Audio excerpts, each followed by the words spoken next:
ሰላም ሰላም፣ እንዴት ናችሁ? ይህን ልጅ በተመለከተ የማጋልጠው ነገር አለኝ። እዚህ ቲክቶክ ላይ በርካታ ስራዎችን ይሰራል።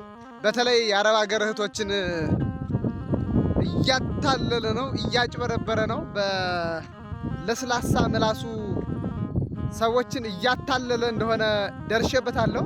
ልጁ ማን እንደነበረ አሁን ማን እንደሆነ ሙሉ መረጃ ይጀላችሁ በሌላ ቪዲዮ እመጣለሁ። እስከዛው ግን የማያርፍ ከሆነ እያንዳንዱን ተግባሩን እዚህ ቲክቶክ ላይ ማጋለጥ ይሆናል። ይሄ ልጅ በኦርቶዶክሳዊት ቤተክርስቲያን ስም እየነገደ ያለ ሰው ነው።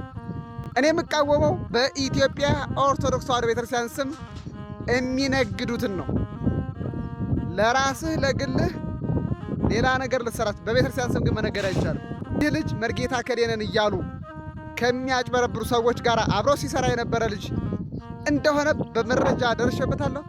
ዛሬ ደግሞ መንፈሳዊ ሆኖ ተገልብጦ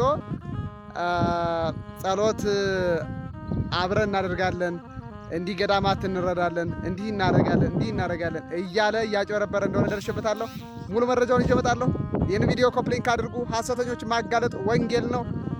ብዙዎቹ ንጹሐን በሐሰተኞች እንዳይታለሉ እንዳይጭበረበሩ መጠበቅ ክርስትና ነው። ሰላም